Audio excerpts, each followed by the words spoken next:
Choreb Beruach, Sword of the Spirit. Interpreted and narrated by Wendy.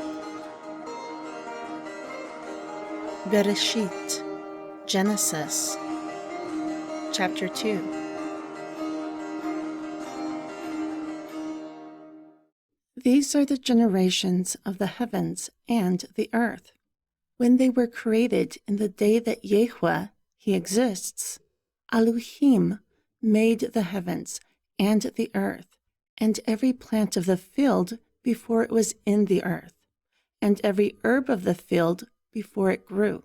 For Yahweh Elohim had not caused it to rain upon the earth, for Adam was not there to till the Adamah. But a mist went up from the earth, and watered the whole face of the Adamah. When Yahweh Elohim formed Adam from the dust of the Adamah, and breathed into his nostrils the breath of life, then Adam became a living soul. And Yahweh Elohim planted a garden eastward in Aden, pleasure. And there he put Adam, whom he had formed.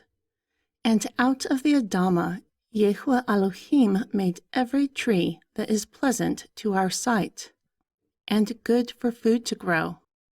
The tree of life was in the midst of the garden, and the tree of knowledge of good and evil.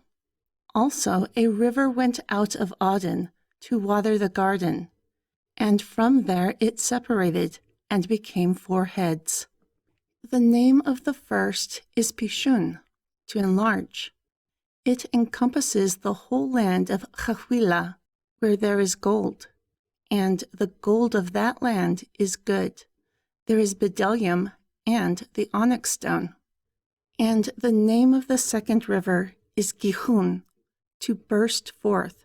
It winds through the whole land of Cush, Ethiopia. And the name of the third river is Hiddekel, rapid. It goes towards the east of Ashur, Assyria. And the fourth river is Berat, fruitful. Then Yahweh Elohim took Adam, and he put him into the garden of Aden to dress and keep it. Moreover, Yahweh Elohim commanded Adam, saying, "Of every tree of the garden you may freely eat. However, from the tree of the knowledge of good and evil you shall not eat of it, for in the day that you eat of it, surely you will die." Moreover, Yahweh Elohim said, "It is not good that Adam is alone. I will make a helpmate for him, as a counterpart."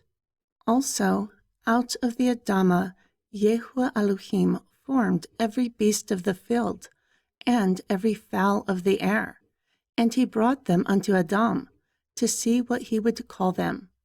And whatever Adam called every living creature, that was the name of it.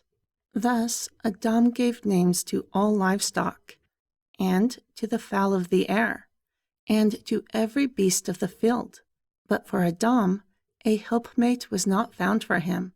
Therefore Yahweh Elohim caused a deep sleep to fall upon Adam. While he slept, then he took one of his ribs and closed up the flesh in its place. Then Yahweh Elohim made the rib, which he had taken from Adam, into a woman, and he brought her to Adam. And Adam said, "Now, this is bone of my bone, and flesh of my flesh." He called her Aisha, woman. For out of Aish, man, she was taken. Therefore a man will leave his father and his mother, and cleave to his wife. Then they will be one flesh. And both of them were naked, the Adam and his wife, but they were not ashamed. Now the serpent was more cunning than any beast of the field, which Yahweh Elohim had made.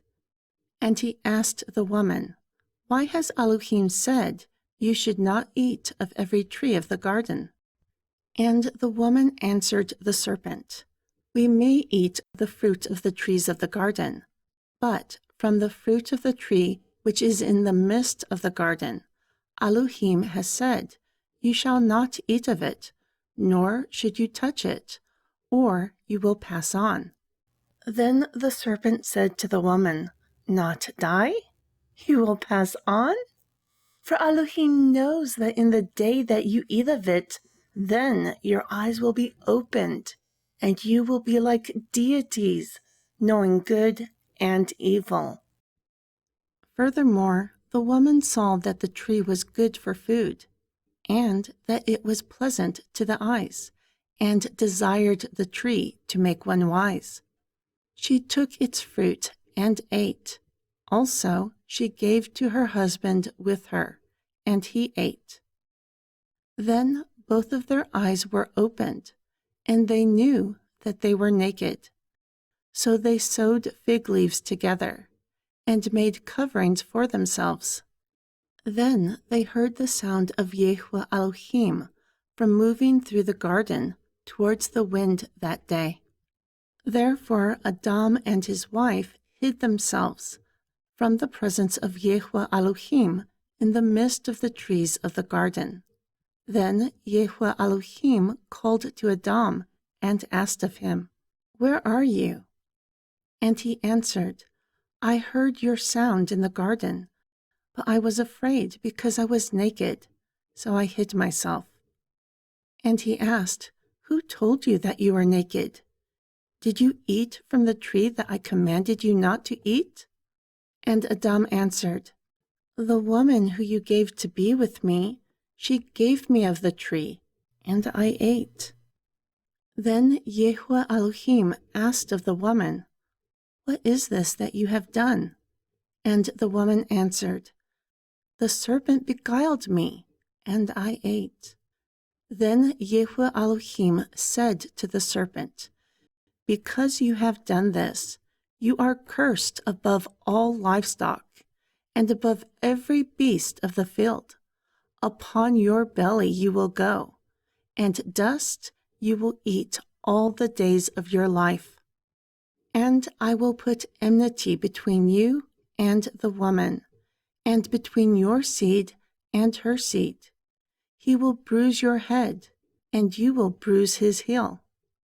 Unto the woman it was said, "I will greatly multiply your sorrow and your conception. In sorrow you will bring forth children, and your desire will be to your husband, and he will reign over you." And to Adam he said, "Because you have hearkened to the voice of your wife, and have eaten of the tree which I commanded you, saying, You shall not eat of it. Cursed is the Adamah for your sake. In sorrow you will eat of it all the days of your life. Also it will bring forth thorns and thistles to you, and you will eat the herb of the field. With the sweat of your face you will eat bread until you return to the Adamah, for out of it you were taken. For dust you are, and to dust you will return." Furthermore, Adam called his wife's name Chahwa, life, because she was the mother of all living. Then Yahweh Elohim made Adam and his wife tunics of skins and clothed them. And Yahweh Elohim said, "Behold, Adam has become like one of us, to know good and evil. Now he may also put forth his hand and take of the tree of life, and eat, and live forever." Then Yahweh Elohim sent him forth from the garden of Eden to till the Adamah from where he was taken. Thus he drove out Adam. Then from the east of the garden he placed the cherubim and the flaming, whirling sword to protect the way of the tree of life.